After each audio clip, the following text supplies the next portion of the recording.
ಸುಮಾರು ಜನ ಇದರಿಂದ ಪಾಠ ಕಲ್ತ್ಕೋಬೇಕಾಗಿದೆ ಕಂಟೆಸ್ಟೆಂಟ್ಗಳು.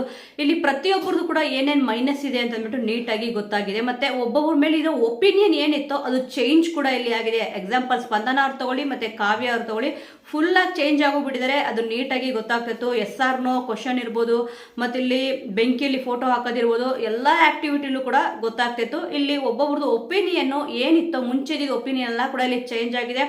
ಏನು ಎಪಿಸೋಡ್ ಸ್ಟಾರ್ಟ್ ಆಗಿದ ತಕ್ಷಣ ಇಲ್ಲಿ ಕಿಚ್ಚನ ಪಂಚಾಯಿತಿ ಏನಾಗಿತ್ತು, ಸ್ಪರ್ಧಿಗಳು ಅದ್ರ ಬಗ್ಗೆ ಮಾತಾಡ್ತಿದ್ರು. ಜಾನ್ವಿಯವರು ಕೂಡ ಇಲ್ಲಿ ಕಣ್ಣೀರು ಹಾಕಿದ್ರು. ಅಶ್ವಿನಿ ಅವರು ಕೂಡ ತುಂಬಾ ಬೇಜಾರಾಗಿದ್ರು.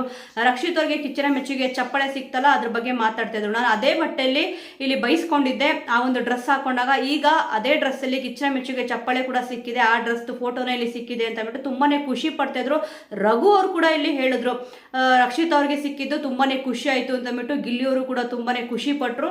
ಅದೇ ಕೆಲವೊಬ್ರು ಒಳ್ಳೇದ್ ಮಾಡಿದಾಗ ಅಪ್ರಿಶಿಯೇಟ್ ಮಾಡಬೇಕು ನೋಡಿ. ಸ್ಪರ್ಧಿಗಳಿಗೆಲ್ಲ ಅನ್ನಿಸ್ತು ರಕ್ಷಿತ್ ಅವರು ವೆಲ್ ಡಿಸರ್ವ್ ಇದ್ರು, ಸಿಕ್ಕಿದೆ ಅಂತ ಅಂದ್ಬಿಟ್ಟು.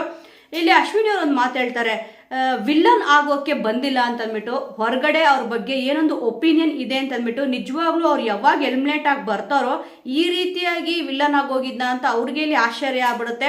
ಅವ್ರು ಏನೋ ಒಂದು ಕಂಟೆಂಟ್ ಕೊಡಕ್ಕೆ ಹೋಗ್ತಾ ಇದಾರಲ್ಲ, ಆ ಕಂಟೆಂಟ್ ಕೊಡೋದ್ರಲ್ಲಿ ಸಿಕ್ಕಾಪಟ್ಟೆ ಸೋಲ್ತಾ ಇದಾರೆ ಅಂತಾನೆ ಹೇಳ್ಬೋದು. ಅವ್ರು ಅನ್ಕೊಂಡ್ಬಿಟ್ಟಿದ್ದಾರೆ ವಿಲ್ಲನ್ ಆಗಿಲ್ಲ ಅಂತ ಅಂದ್ಬಿಟ್ಟು. ವಿಲ್ಲನ್ ಆಗಿದ್ದಾರೆ. ಅದರಲ್ಲೂ ಕೂಡ ಒಂದು ಮಾತು ಹೇಳ್ತಾರೆ, ಯಾರು ಬೇಕಾದ್ರೂ ಹೀರೋ ಆಗ್ಲಿ ಅಂತ ಅಂದ್ಬಿಟ್ಟು. ಆಲ್ರೆಡಿ ಬಿಗ್ ಬಾಸ್ ನಲ್ಲಿ ಯಾರು ಹೀರೋ ಯಾರು ಝೀರೋ ಅಂತ ಗೊತ್ತಾಗಿದೆ. ಒಂದು ಸಿನಿಮಾ ಅಂತ ಇಲ್ಲಿ ತಗೊಂಡಾಗ ಒಬ್ಬ ಹೀರೋ ಇದ್ದಾಗ ಒಬ್ರು ವಿಲ್ಲನ್ ಇರಲೇಬೇಕು. ಈಗ ಬಿಗ್ ಬಾಸ್ ನಲ್ಲಿ ವಿಲ್ಲನ್ ಯಾರಪ್ಪ ಅಂತಂದ್ರೆ ಅಶ್ವಿನಿ ಅವರೇ ಅಂತ ಇಲ್ಲಿ ಗೊತ್ತಾಗ್ತದೆ. ಅವ್ರಿಗೆ ಅವರು ವಿಲ್ಲನ್ ಅಂತ ಅನ್ಕೊಳ್ದೆ ಇರ್ಬೋದು, ಬಟ್ ಆದ್ರೆ ಕರ್ನಾಟಕ ಜನತೆಗಳಿಗೆ ಯಾರು ಯಾವ ರೀತಿ ಆಟ ಆಡ್ತಾ ಇದಾರೆ, ಯಾರು ವಿಲ್ಲನ್ನು ಯಾರು ಹೀರೋ ಅಂತ ಡಿಸೈಡ್ ಮಾಡಿಬಿಟ್ಟಿದ್ದಾರೆ. ಒಟ್ನಲ್ಲಿ ಇವತ್ತಿನ ಎಪಿಸೋಡು ತುಂಬಾನೇ ಕಲಿಯೋದಿತ್ತು. ಮತ್ತಿಲ್ಲಿ ಗಿಲ್ಲಿ ಅವ್ರದ್ದು ರಘು ಅವ್ರದ್ದು ಭೇಟಿ ಹಾಕ್ತಾರಲ್ಲ, ತುಂಬಾನೇ ಚೆನ್ನಾಗಿತ್ತು. ಸಖತ್ ಕ್ರೇಜಿ. ಇವರಿಬ್ಬರದು ಒಂದು ಕಾಂಬಿನೇಷನ್ ಏನಿದೆ ಸಖತ್ ವರ್ಕ್ ಆಗ್ತದೆ. ಇಷ್ಟು ದಿವಸ ಗಿಲ್ಲಿ ಅವ್ರದ್ದು ಮತ್ತೆ ಕಾವ್ಯ ಅವ್ರ ಪೇರ್ ತುಂಬಾ ಚೆನ್ನಾಗಿದೆ ಅಂತ ಹೇಳ್ತಿದ್ರು. ಈಗ ಗಿಲ್ಲಿ ಅವ್ರದ್ದು ಮತ್ತೆ ರಘು ಅವ್ರದ್ದು ಬಾಂಡಿಂಗ್ ತುಂಬಾನೇ ಚೆನ್ನಾಗಿದೆ. ಒಂದು ಫ್ರೆಂಡ್ಶಿಪ್ ಇರ್ಬೋದು, ಕಾಮಿಡಿ ಇರ್ಬೋದು, ಸಖತ್ತಾಗಿ ವರ್ಕ್ ಆಗ್ತಿದೆ ಅಂತ ಎಲ್ಲರೂ ಕೂಡ ಇಲ್ಲಿ ಮಾತಾಡೋದು ತುಂಬಾನೇ ಒಳ್ಳೆ ವಿಚಾರ ಅಂತಾನೆ ಹೇಳ್ಬೋದು.